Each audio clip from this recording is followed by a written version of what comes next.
महाराष्ट्र विधान परिषदेच्या मुंबई शिक्षक आणि पदवीधर मतदारसंघासाठी आज मतदान पार पडतंय।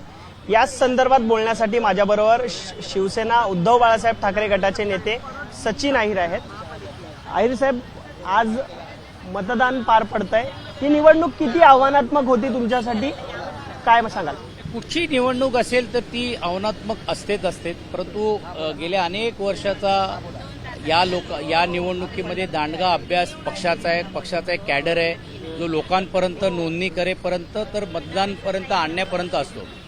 आणि अनेक निवडणुका या सर्व आमच्या कार्यकर्त्यांनी अगोदर पण देखील बघितलेल्या आहेत आणि म्हणून तुम्ही बघितलं असेल या अगोदर देखील आमचे उमेदवार हे निवडून आलेले आहेत। योगायोगाने अनिल परबजी जे उमेदवार आमच्या इकडे आम्हाला लाभलेले आहेत, अभियंकर लाभलेले आहेत। अनिल परबजींनी अनेक निवडणूकचं काम पाहण्याचं काम केलेलं आहे। मग ते ऑब्झर्व्हर म्हणून म्हणा किंवा संयोजक म्हणून म्हणा हे करण्याची भूमिका घेतल्यामुळे आज स्वतःच ते ज्यावेळी मैदानात उतरले आहेत त्यामुळे नक्कीच मोठ्या प्रमाणावरती कार्यकर्त्यांमध्ये उत्साह आहे। आणि म्हणून नोंदणी करेपर्यंत तुम्ही आज बघता की प्रत्येकानं मतदान पर्यंत आणण्याचं काम देखील मोठ्या उत्साहाने आज आम्हाला करताना आपल्याला पाहायला मिळतं। पदवीधर मुंबईच्या निवडणुकीमध्ये मतदारसंघामध्ये तुम्ही गेले 30 वर्ष काहीच काम केलं नाही असा भाजपकडून आणि तुमच्या विरोधकांकडून आरोप होत आहे। तर दुसरीकडे मुंबई शिक्षक मतदारसंघामध्ये जे उमेदवार दिलेले आहेत अभ्यंकर, त्यांच्यावर देखील घोटाळ्याचे आरोप आहेत। अशा उमेदवारांचा विजय होऊ शकत नाही असं विरोधक म्हणतात। पहिली गोष्ट तर अभ्यंकरनी त्यांच्या विरुद्ध न्यायालयीन खटला देखील चालवला आहे, ज्यांनी असे खोटे आरोप केलेले। एवढ्या वर्षामध्ये आदर्श घोटाळा आहेत, आता जे घोटाळा करणारे त्यांच्या बाजूला बसायला लागले ते आमच्यावरती टीका करणं म्हणजे त्यांना काय बोलावं एवढंच, म्हणजे बोलावं तेवढं कमी आहे। आणि आज अभ्यंकर सारखा एक स्वच्छ चारित्र्याचा एक व्यक्ती ज्यांनी आयुष्य या शिक्षकांसाठी किंवा त्यांच्या प्रश्नासाठी आणि आमच्या संघटनेसाठी देण्याचं काम केलं, त्याला न्याय देण्याचं काम पक्षप्रमुख उद्धव बाळासाहेब ठाकरेंनी केलेलं आहे। ते जळणारे जळतायत म्हणून आम्हाला आत्मविश्वास आहे की बाबा आम्ही ती सीट नक्कीच काढू। शिक्षक मतदारसंघामध्ये जे दुसऱ्या बाजूला जे उमेदवार आहेत कशा प्रकारे त्यांच्यात एक वाक्य आहे का महायुतीचं, त्यांनी सांगावं त्यांचा उमेदवार कोण आहे। एक दुसरा लढतोय, एक तिसरा लढतोय आणि त्यातूनच हे स्पष्ट दिसतोय की बाबा एकजूट त्यांच्यामध्ये नाही आहे, जी एकजूट आमच्या महाविकास आघाडीमध्ये आम्हाला पाहायला मिळालेली आहे। आणि पैशाचा वापर किती करणार तुम्ही? मग एवढंच जर तुम्हाला कॉन्फिडन्स आहे मग का शिक्षक मतदारसंघामध्ये पैसे वाटप करतायत? पण शिक्षक हे काय ऐकणार नाही। हे मतदार हेच होते की ज्यांनी लोकशाही टिकवण्यासाठी मतदान आम्हाला लोकसभेमध्ये केलेलं आहे। 30 वर्ष आम्ही काहीच काम केलं नाही हे म्हणणारे 25 वर्ष आमच्या मांडीला मांडी लावून बसत होते ना, त्यावेळी ते प्रचार करत असताना का नाही त्यांना त्यांना काय बोलण्याचा अधिकार नाही ठीक पोचतो? आज तुम्ही वेगळी भूमिका घेतल्यामुळे तुम्ही आमच्यावरती आरोप टीका करता। आणि आज अनिल परब सारखा एक व्यक्ती ज्यांची सामाजिक दृष्टिकोनातून बांधिलकी आहे, मोठ्या प्रमाणावरती निवळ या मतदारसंघापुरता नाही तर लोकांचे प्रश्न अहोरात्र लोकप्रतिनिधी म्हणून घेऊन गेल्या 2-3 टर्म त्यांनी मांडण्याचं काम केलेलं आहे। अनेकांना निवडून आणण्याची भूमिका त्यांनी घेतलेली आहे आणि त्या स्वतः निवडणूकमध्ये उतरले तर विजय त्यांचा होणार।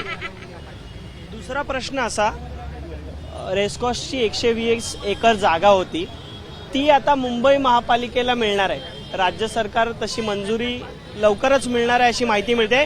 तुमच्या नेत्यांनी आदित्य ठाकरेंनी देखील आरोप केला होता सातत्याने की ही बिल्डरांच्या घशात टाकण्याचा प्रयत्न सुरू आहे।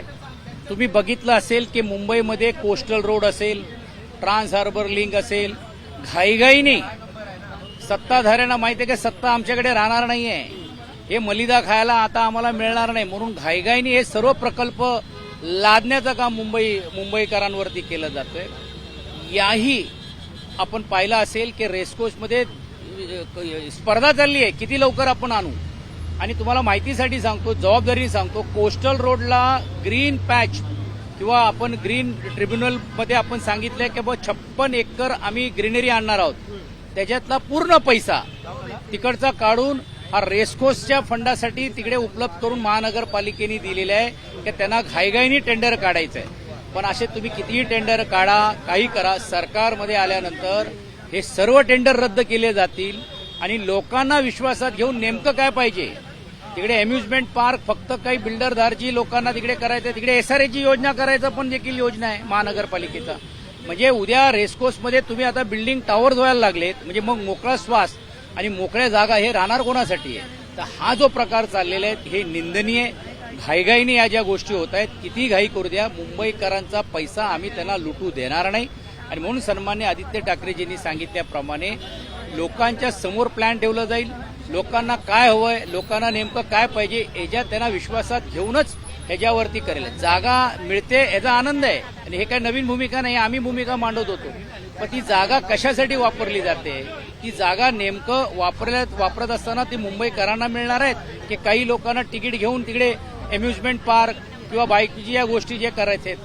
आम्ही जे प्रकल्प किंवा आम्ही जे त्याच्यामध्ये सांगण्याचं काम केलं होतं त्यामध्ये मुंबईकरांना विश्वासात घेऊन हे आम्ही एक थॉट दिला होता, म्हणजे त्याला मान्यता दिली नव्हती, तोच थॉट आम्ही देतोय. परंतु मला असं वाटतं विधान परिषद आणि विधानसभेची पण देखील अधिवेशन येणार आहे, याहीमध्ये आम्ही आवाज उठवल्याशिवाय राहणार नाही. पावसाळी अधिवेशन पार पडणार आहे, कोणते मुद्दे विरोधक म्हणून तुम्ही हाती घेणार आहात आणि आज चहापानाचा कार्यक्रम देखील आहे त्याला तुम्ही जाणार आहात की नाही? दोन्ही विरोधी पक्ष नेते ठरवतील. 12 वाजता आमची बैठक त्या बाबतीतली ठरलेली आहे. 2 वाजता पत्रकार परिषद पण देखील दोन्ही विरोधी पक्ष नेते हे घेणार आहेत. अनेक मुद्दे आहेत. आज एका बाजूला दुष्काळीची परिस्थिती आहे, आज अवकाळी पावसामुळे पण देखील मोठ्या प्रमाणावरती नुकसान झालेलं आहे. कांद्याचा प्रश्न वांदा करून त्यांनी तसंच ठेवलेले आहेत. शेतकऱ्यांचे प्रश्न आहेत, विशेषतः मुंबईकरांचे प्रश्न आहेत. अनेक धोरणात्मक निर्णय घेऊन त्याची अंमलबजावणी होत नाही. विकास निधी जे गेल्यावेळी जी मंजूर केली त्याची अजून टेंडर उघडलेलं नाहीये आणि आता नवीन बजेट आणण्याचं काम करतायत, फुल फ्लेज बजेट. ते कोणाला देणार आहेत? सत्ताधारीनंच आमदारांना देणार, याही आहेत. मग बाकीच्या मतदारांना वंचित का ठेवलं जातोय? या सर्व गोष्टी विषय आमच्यापर्यंत आलेले आहेत. विशेषतः नीटच्या धर्तीवरती इकडे देखील पेपर फुटीचा पण देखील मोठा भ्रष्टाचार झालेला आहे. अनेक मुद्दे जे आमच्याकडे आहेत त्याची चर्चा लगेच आज या व्यासपीठावरून न करता 2 वाजता पत्रकार परिषद घेऊन त्या सर्व विषयाची चर्चा आम्ही करणार आहोत. नक्कीच आपण पाहतोय उद्यापासून पावसाळी अधिवेशन पार पडणार आहे आणि या पावसाळी अधिवेशनात राज्यभरात जे काही समस्या सर्वसामान्यांना भेडसावत आहेत त्या सभागृहात आम्ही जोरदारपणे मांडू असं शिवसेना उद्धव बाळासाहेब ठाकरे गटाचे नेते सचिन अहिर यांनी सांगितलंय. कॅमेरामन अजित कदमसह मी अल्पेश करकरे, एबीपी माझा, मुंबई. एबीपी माझा, उघडा डोळे बघा नीट.